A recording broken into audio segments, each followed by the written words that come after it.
Hello friends, कैसे हो आप सब। उम्मीद है सब अच्छे से होंगे। आप सबको भगवान बहुत खुश रखे। आज के वीडियो में आप देख रहे हो मेरे पास दो बकेट पानी है और दोनों ही बकेट्स के अंदर मैंने दोनों तरह की इमर्शन रॉड्स को लगाया हुआ है। एक है ऑर्डिनरी टाइप की और एक है fully submersible immersion rod.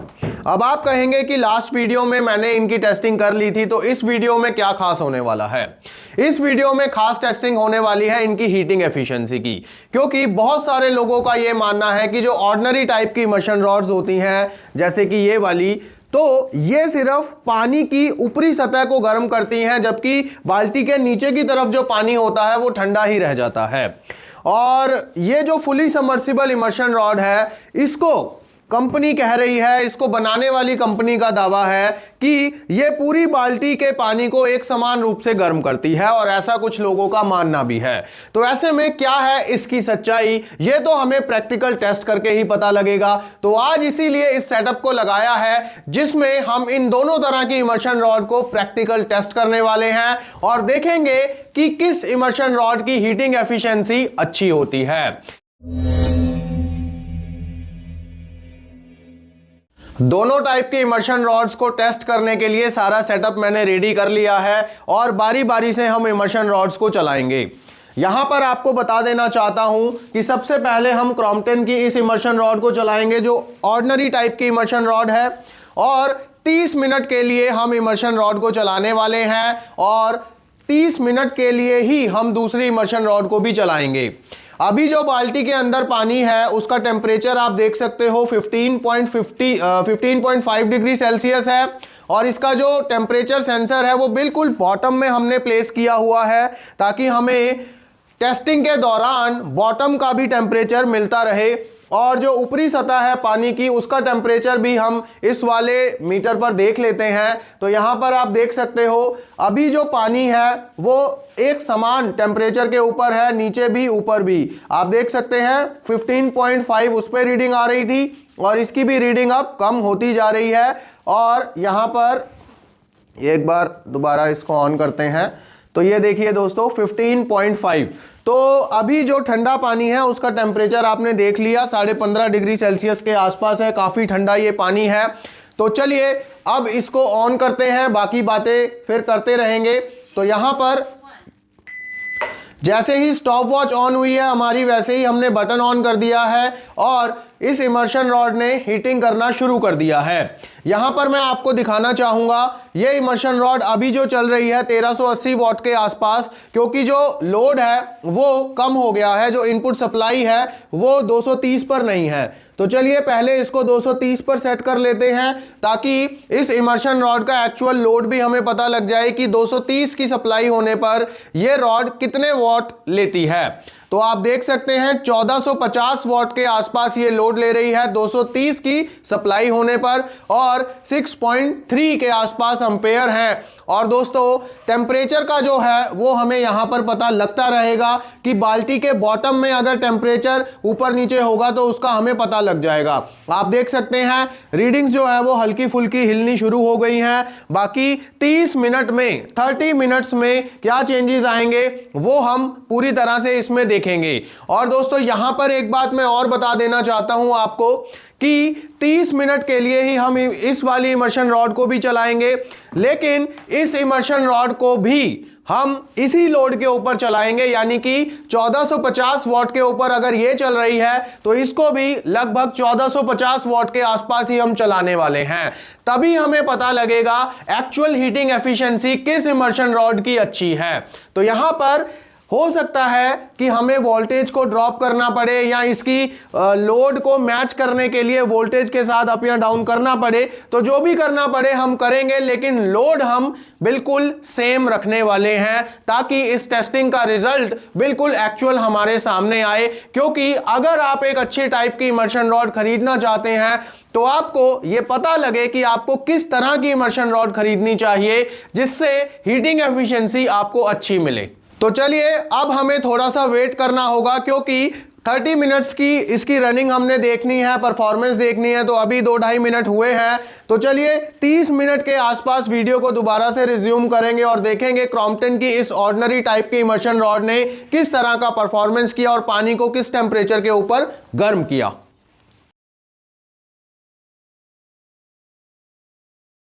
Crompton की इस ऑर्डिनरी इमर्शन रॉड को चलते हुए 29 मिनट से ऊपर का समय हो चुका है और 30 मिनट की ये पूरी टेस्टिंग है। 30 मिनट जैसे ही यहाँ पर पूरे हो जाएंगे मैं स्टॉप वॉच भी बंद कर दूंगा और इस इमर्शन रॉड का स्विच भी। आप देख सकते हैं पानी को ये गर्म कर रही है, बबल्स जो हैं आप साफ साफ देख सकते हैं पानी में उठते हुए। और यहाँ पर जैसे ही हम इसको बंद करेंगे फिर हम इसके टेम्परेचर को भी देखेंगे और साथ में जो इसने बिजली की खपत की है उसको भी देखेंगे। तो यहाँ पर हो सकता है आपको लाइट की वजह से भाप ना नज़र आ रही हो, पानी काफ़ी गर्म हो चुका है और जैसे मैं हाथ इस तरह से ऊपर कर रहा हूँ तो मुझे गर्माहट फील हो रही है। अब यहाँ पर दोस्तों देखिए टाइम पूरा होने ही वाला है, तो यहाँ पर चलिए पहले इसको बंद करते हैं। तो ये हो गए 30 मिनट और बटन मैंने यहाँ से ऑफ कर दिया है। अब यहाँ पर हीटिंग जो है वो बंद हो चुकी है। तो चलिए अब यहाँ पर देखते हैं कि इस इमर्शन रॉड ने कितनी बिजली खाई है और किस टेम्परेचर के ऊपर पानी को गर्म किया है। तो यहाँ पर आप देख सकते हैं टेम्परेचर मीटर के ऊपर रीडिंग आपको मिल रही है 15.5। तो यहाँ पर नीचे का जो टेम्परेचर है उसमें कोई भी बदलाव नहीं हुआ है। तो जो लोग ये मानते हैं और बोलते हैं कि ऑर्डिनरी टाइप की इमर्शन रॉड सिर्फ ऊपर ऊपर का पानी गर्म करती है, ये बात बिल्कुल ठीक है, क्योंकि नीचे हमने टेम्परेचर सेंसर लगाया हुआ है, वहाँ पर टेम्परेचर में कोई बदलाव हुआ ही नहीं है। 30 मिनट पहले जो पानी का टेम्परेचर था नीचे का वो 30 मिनट बाद भी है। तो चलिए अब ऊपर का टेम्परेचर लेकर देखते हैं, क्योंकि जब हमने वीडियो स्टार्ट किया था इसकी बटन ऑन किया था तो ऊपर का टेम्परेचर भी सेम था। तो अब ऊपर पानी को कितने टेम्परेचर के ऊपर इसने गर्म किया है वो देख लेते हैं। तो चलिए यहाँ पर ये बढ़ता हुआ टेम्परेचर आ रहा है, तो लगभग 50 डिग्री के आसपास यहाँ पर रीडिंग मिलती हुई। देखते हैं मैक्सिमम ये रीडिंग कहाँ तक जाएगी और फिर हमें पता लगेगा कि ऊपरी सतह का जो टेम्परेचर है वो क्या है और नीचे वाला तो हमने देख ही लिया है, वो तो टस से मस ही नहीं हुआ है। तो यहाँ पर आप देख सकते हैं 53 के आसपास रीडिंग है और अब जो रीडिंग है वो बढ़ना बहुत ही स्लो हो गई है। तो यहाँ पर आप मान सकते हैं कि 53-54 के आसपास इसने ऊपरी सतह का जो पानी है वो गर्म किया है। तो 53.3 आया है, चलो इसको 53.5 मान लेते हैं। और जो बिजली की खपत हुई है वो भी एनर्जी मीटर पर आप देख लीजिए एक बार। तो बिजली की जो खपत हुई है वो 0.72 यूनिट्स हुई है। तो क्रॉम्पटन की ये जो इमर्शन रॉड है 1500 वॉट की इसे बोला जाता है, इसकी जगह कोई भी इमर्शन रॉड हो सकती है। हम टाइप पे बात कर रहे हैं, ब्रांड पे बात नहीं कर रहे हैं। तो यहाँ पर इसने 1450 वॉट का लोड लिया, 230 की स्टेबल सप्लाई के ऊपर हमने इसको 30 मिनट के लिए चलाया और देखा कि ऊपरी सतह का जो टेम्परेचर है वो ऑलमोस्ट इसने 53.5 डिग्री सेल्सियस पर गर्म किया और बॉटम का टेम्परेचर बिल्कुल वही रहा, एक पॉइंट का भी असर वहां पर नहीं पड़ा। तो अब यहां पर एक और चीज देख लेते हैं कि इस बाल्टी में जो पानी है अब ऊपर गर्म है नीचे ठंडा है, तो इसको एक बार मिक्स करते हैं और पानी का जो एवरेज टेम्परेचर है वो देखते हैं। यानी कि पानी ऊपर गर्म है नीचे ठंडा है, तो अब जब इसको मिलाएंगे तो टेम्परेचर पानी का ओवरऑल बीच में कहीं हमें रीडिंग मिलेगी। तो ये मैं पानी को मिला रहा हूँ, इमर्शन रॉड से ही हिला देता हूँ क्योंकि ये वाटरप्रूफ वाली है तो इसको कोई प्रॉब्लम भी नहीं होने वाली है। तो पानी काफ़ी अच्छी तरीके से मिक्स मैंने कर लिया है और अब जो पानी का टेम्परेचर है वो आपको उस टेम्परेचर मीटर के ऊपर भी दिख जाएगा और यहाँ पर आपको पता लगेगा कि ऑलमोस्ट इस इमर्शन रॉड ने 40 डिग्री के ऊपर इस बाल्टी के पानी को गर्म किया है। तो यानी कि इस बाल्टी में जो 25 लीटर पानी है उसका एवरेज टेम्परेचर 40 डिग्री है, नीचे का टेम्परेचर 15.5 था, ऊपर का लगभग 53.5 था। लेकिन अगर आप पूरी बाल्टी का टेम्परेचर देखेंगे तो वो 40 डिग्री के आसपास इस इमर्शन रॉड ने किया है। अब यहां पर दूसरी तरफ ये वाली इमर्शन रॉड है, इसको हम चलाकर देखेंगे और फिर चेक करेंगे कि क्या ये वाली इमर्शन रॉड इस तरह की इमर्शन रॉड से बेटर परफॉर्म कर पाती है या सिर्फ ये एक मिथ है कि ये वाली इमर्शन रॉड तेजी से पानी को गर्म करती है और इफेक्टिवली करती है। तो चलिए फटाफट से अब मैं इसका भी सॉकेट लगा लेता हूं और इसको ऑन करते हैं। लेकिन उससे पहले मैं आपको इस बाल्टी का भी टेम्परेचर दिखा देता हूं, क्योंकि वही पानी हमने इसमें लिया हुआ है। तो आप देख सकते हैं टेम्परेचर मीटर के ऊपर अब रीडिंग आपको दिख जाएगी। वो वाली बाल्टी का जो टेम्परेचर था वो 15.5 था, तो इसका भी वही पानी का टेम्परेचर आप देख पाएंगे। टेम्परेचर मीटर के ऊपर आप देख सकते हैं रीडिंग जो है वो 15.6 तक आ चुकी है, 15.5 तक आ चुकी है। तो बिल्कुल सेम टेम्परेचर से पानी है इस बाल्टी में भी। तो चलिए इसका मैं सॉकेट लगा लेता हूं और इस टेम्परेचर सेंसर का टेम्परेचर मीटर का जो सेंसर है ये भी हम उस बाल्टी में बॉटम पर फिक्स कर लेते हैं।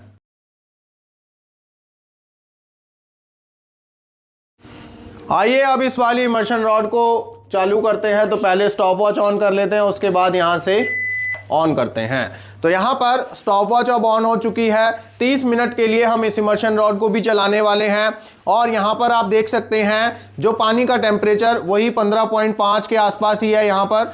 और ये देखिए दोस्तों, ये जो इमर्शन रॉड है ये भी अभी 230 वोल्ट की सप्लाई के ऊपर चल रही है और 1550 वॉट का लोड ले रही है। लेकिन अगर हम इसको इसी तरह से चलाएंगे तो ये फेयर टेस्टिंग नहीं कहलाएगी। तो ऐसे में इसको हम 1450 के आसपास ही चलाएंगे। तो यहां पर आप देख सकते हैं अब जो इस इमर्शन रॉड का लोड है वो 1450 के आसपास मैंने सेट कर दिया है, क्योंकि मैं कर रहा हूं इनपुट सप्लाई को कम। आप देख सकते हैं 222 के आसपास यहां पर इनपुट सप्लाई को मैंने सेट कर दिया है, जिसकी वजह से इमर्शन रॉड का लोड ऑटोमेटिकली कम हो रहा है। तो 1450 के आसपास अब ये इमर्शन रॉड चलती हुई बिल्कुल क्रॉम्पटन की इमर्शन रॉड की तरह ही। और अब हमें यहां पर पता लगेगा कि ये इमर्शन रॉड किस तरह से पानी को गर्म करती है। क्या इस इमर्शन रॉड से भी बॉटम का टेम्परेचर आएगा टेम्परेचर मीटर पर, या ये भी सिर्फ ऊपर ऊपर की सतह का ही पानी गर्म करेगी।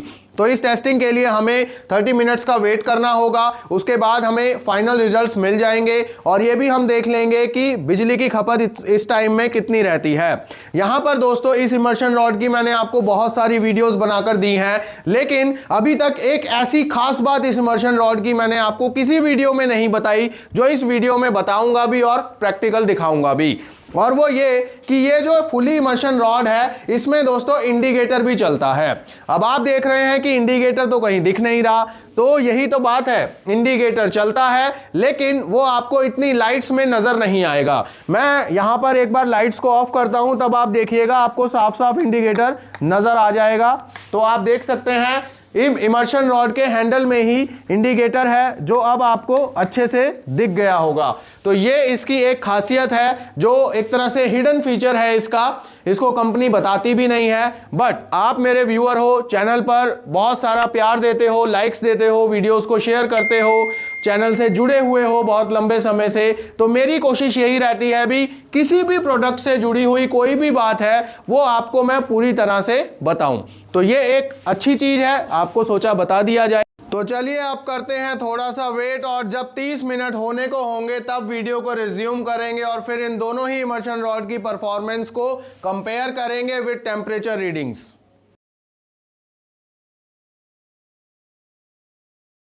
फुली सबमर्सिबल इमर्शन रॉड को भी अब 30 मिनट होने ही वाले हैं और जो रीडिंग्स आएंगी वो हम चेक करेंगे टेम्परेचर मीटर से। यहां पर आप देख सकते हैं सिर्फ कुछ ही सेकंड्स अब बचे हैं और हम इस इमर्शन रॉड को पावर ऑफ कर देंगे। और दोस्तों यहां पर आप देख सकते हैं कि जो लोड है अभी भी इसका 1400 के आसपास चल रहा है, क्योंकि जो सप्लाई है वो थोड़ी सी फ्लक्चुएट कर रही है पीछे से, लेकिन आप देख सकते हैं 1440-50 के आसपास ही ये रेगुलर चल रही है। तो यहाँ पर आप टेम्परेचर मीटर भी देख सकते हैं और ये टाइम हो गया है, तो मैं यहाँ पर ज़रा इसे बंद कर दूँ। स्टॉप वॉच को चलिए बाद में बंद कर लेंगे। तो 30 मिनट हमने इस इमर्शन रॉड को चलाया और आप देख सकते हैं कि इस 30 मिनट में इस इमर्शन रॉड ने भी उतनी ही बिजली खाई है जितनी क्रॉम्पटन वाली इमर्शन रॉड ने खाई थी, 0.7 के आसपास।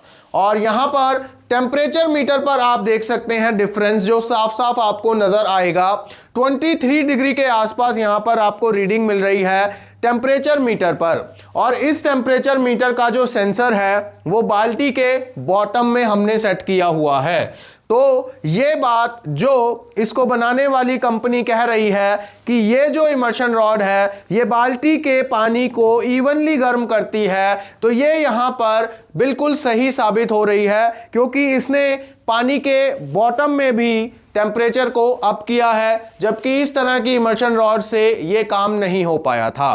तो बेशक 7, 8, 9 डिग्री ही अप किया है, लेकिन किया तो है। अब इसके ऊपर जो सतह का पानी है उसका टेम्परेचर क्या है वो हम इस वाले टेम्परेचर मीटर से मेजर करेंगे, और उसके बाद फिर हम इस बाल्टी के पानी को भी अच्छी तरह से मिक्स करके एवरेज टेम्परेचर भी निकालेंगे। तो यहाँ पर आप देख सकते हैं ऊपरी सतह का जो टेम्परेचर है वो लगभग 35 डिग्री से ऊपर जा चुका है। तो देखते हैं कि टेम्परेचर मीटर पर हमें मैक्सिमम रीडिंग क्या मिलती है। तो 40 से ऊपर अब टेम्परेचर जा चुका है और 42 आ गई है रीडिंग, और ये लगातार बढ़ती ही चली जा रही है। तो यहाँ पर अब देखते हैं कि कितनी रीडिंग हमें मिलेगी। तो 43 से ऊपर यहाँ पर रीडिंग जा चुकी है और 43.4 के आसपास यहाँ पर रीडिंग है। तो चलिए इसको 43.5 मान लेते हैं। तो इस बाल्टी का जो पानी था ऊपरी सतह पर क्रॉम्पटन वाली का, ये लगभग 53.5 था और इसमें 10 डिग्री की गिरावट है। तो यहां तक तो हमें यह समझ आ रहा है कि इस वाली इमर्शन रॉड ने पानी को कम गर्म किया है। बिल्कुल ठीक है, क्योंकि जो टेम्परेचर है वो 43.5 आ रहा है। लेकिन क्या इस बाल्टी में जो पानी है उसका एवरेज टेम्परेचर इतना ही है या उससे ज्यादा है? इससे हमें पता लगेगा कि कौन सी इमर्शन रॉड ज्यादा एफिशिएंट है। तो चलिए इसको भी हम मिक्स करते हैं पानी को अच्छे से, और फिर देखेंगे कि कौन सा यहाँ पर हमें रीडिंग मिलता है। ये मैं काफ़ी हद तक पानी को अच्छे से मिक्स कर चुका हूँ, और चलिए अब टेम्परेचर मीटर के ऊपर देख लेते हैं क्या रीडिंग आई है। तो ये जो टेम्परेचर मीटर हमारे एनर्जी मीटर के ऊपर लगा हुआ है, यहाँ पर आप रीडिंग देख सकते हैं। इस बाल्टी में जो पानी है उसका एवरेज टेम्परेचर 41.3 डिग्री सेल्सियस के आसपास आपको दिख रहा है, यानी कि लगभग 41-42 डिग्री टेम्परेचर से इस बाल्टी में पानी है, और इस बाल्टी में जो पानी है वो लगभग 40 डिग्री से है। तो 1 से 1.5 डिग्री का फर्क है। तो यहां पर आप साफ साफ देख सकते हैं कि submersible, fully submersible immersion rod को अगर आप यूज करते हैं तो ये पानी को एफिशिएंटली गर्म करती है, और जल्दी भी गर्म करती है और इक्वल भी गर्म करती है। और यहां पे दोनों ही इमर्शन रॉड्स को हमने सेम टाइम के लिए चलाया, सेम लोड पर चलाया, और बिजली भी दोनों ने सेम ही कंज्यूम की, बट स्टिल टेम्परेचर में हमें 1 से 1.5 डिग्री का फर्क दिखा है। तो यहां पर परफॉर्मेंस बिल्कुल सिमिलर ही है, बहुत ज्यादा फर्क इसमें नहीं है। अगर आपका बजट अच्छा है और आप एक यूनिक चीज खरीदना चाहते हैं तो आप इस तरह की इमर्शन रॉड को जरूर कंसीडर कर सकते हैं। लेकिन अगर आप एक रिलायबल ब्रांड की इमर्शन रॉड खरीदना चाहते हैं जिसकी वारंटी गारंटी भी आपको ब्रांड से मिले और प्राइस में भी कंपैरेटिवली कम हो, तो आप ऑर्डिनरी इमर्शन रॉड की तरफ भी जा सकते हैं, क्योंकि पानी को जब हम यूज करेंगे तो वो मिक्स करके ही करते हैं। तो जब हमने पानी को मिक्स करके टेम्परेचर लिया है, बाल्टी में एवरेज टेम्परेचर लिया है, वो ऑलमोस्ट हमें सिमिलर ही मिला है। तो यहां पर अगर किसी का मिथ है कि ये वाली इमर्शन रॉड पानी को तेज और बहुत ज्यादा इफेक्टिवली गर्म करती है, तो ऐसा बिल्कुल नहीं है। अगर ये इमर्शन रॉड ऊपरी सतह को तेजी से और ज्यादा गर्म कर देती है तो भी मिक्स करने के बाद पानी का एवरेज टेम्परेचर उतना ही आता है जितना इसमें आता है। स्लाइटली सा फर्क जरूर है, बट इस फर्क के लिए आपको 400 से 500 रुपए एक्स्ट्रा पे भी करने पड़ सकते हैं। अब चॉइस आपकी है, आपको किस तरह की इमर्शन रॉड लेना पसंद आता है या आप लेना चाहते हैं, तो ये अब आपके ऊपर है, क्योंकि इसमें आपको ज्यादा ऑप्शन भी नहीं मिलेंगे। ऑटो कट नहीं है, टेम्परेचर कंट्रोल नहीं है, आप इसको टांग के नहीं चला सकते, हमेशा डुबो के ही चलाएंगे। लेकिन इस तरह की इमर्शन रॉड्स में आपको कई तरह के ऑप्शन मिल जाते हैं। इसको आप टांग के भी चला सकते हो, ये वाटरप्रूफ वाली है, इसको भी आप सबमर्ज करके चला सकते हो, डुबो कर चला सकते हो। इसमें आपको इस तरह की जो इमर्शन रॉड है बेसिकली, इसमें आपको ऑटो कट वाली भी मिल जाती हैं, टेम्परेचर कंट्रोल वाली भी मिल जाती हैं, तो बहुत सारे ऑप्शंस हैं और रिलायबल ब्रांड की तरफ से भी आती हैं। तो अब आप देखिए आपको किस तरह की इमर्शन रॉड लेनी है। मैंने आपको ये टेस्टिंग करके दिखाया कि दोनों की हीटिंग एफिशिएंसी लगभग बराबर ही है। आपने अगर यहां तक वीडियो देख लिया है तो यकीनन आपको वीडियो अच्छा लगा होगा, और इसी तरह की वीडियोस और भी देखना चाहते हो तो हमारा चैनल विजिट करिए, वहां पर भरमार है ऐसी वीडियोस की जिनको देखकर आप अपनी जानकारी को बहुत बढ़ा सकते हैं। चैनल को सब्सक्राइब भी कर लीजिए, वीडियो को लाइक कीजिए और अपने दोस्तों तक शेयर भी जरूर कीजिए। मिलेंगे ऐसी ही और इंफॉर्मेटिव वीडियो में, तब तक के लिए गॉड ब्लेस यू दोस्तों।